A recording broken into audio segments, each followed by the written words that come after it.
Hello everyone. Okay, today's video is called See for Yourself, because that is indeed what you should do.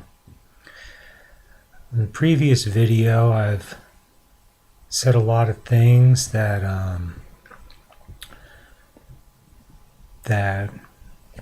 you have to actually see for yourself.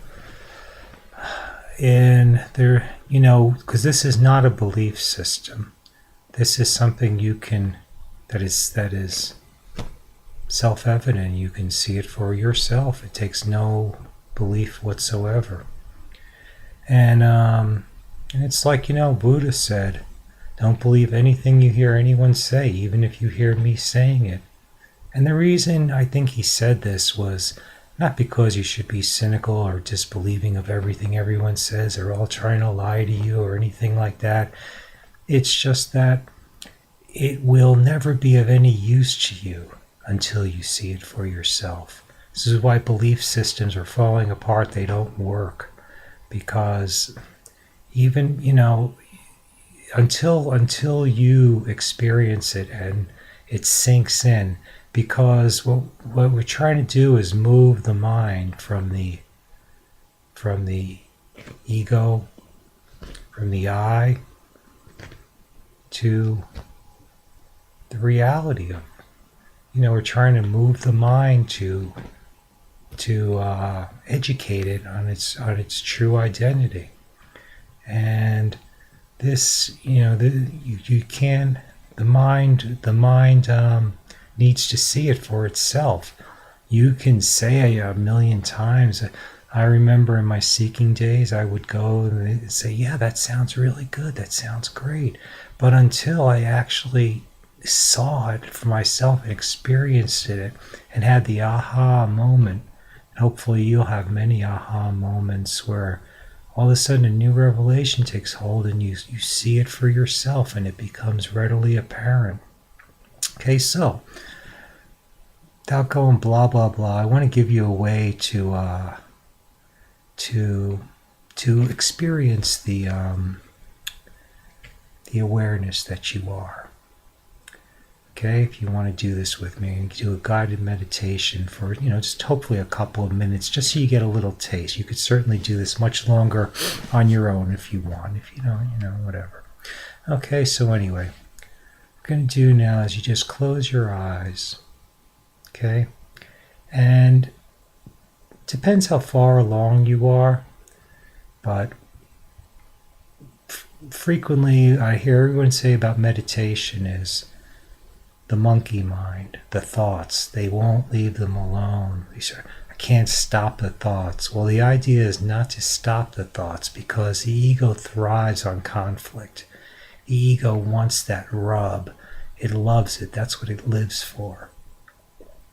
So, what we're going to do instead is, if you have your eyes closed already, you hear my voice.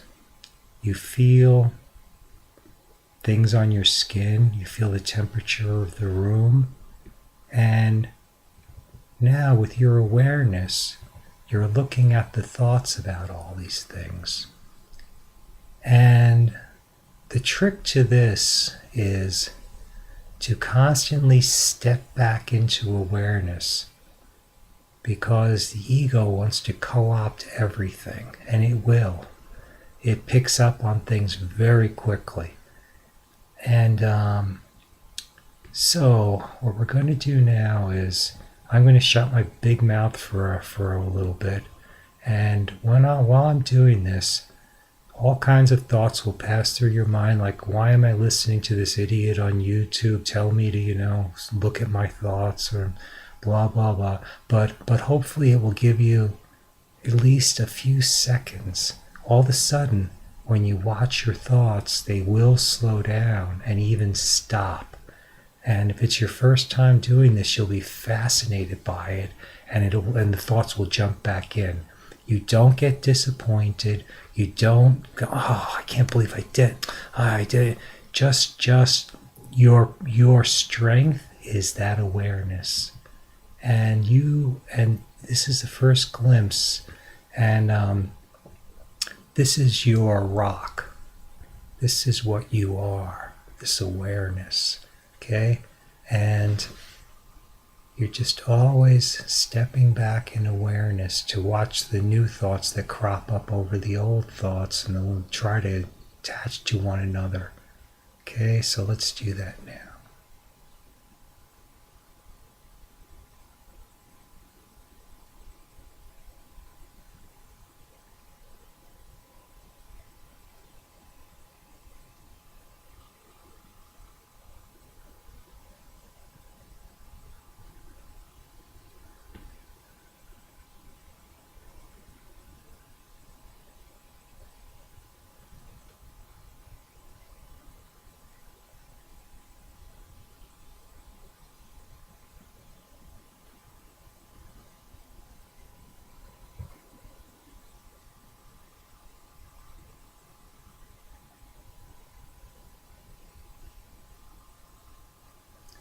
Okay, if you're still doing it, that's fine. You can keep doing it if you want and just listen to the voice and become aware of that too.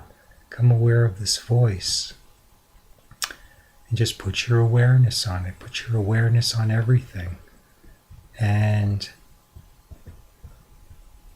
as you do that, you'll keep falling back more and more into the awareness. Okay?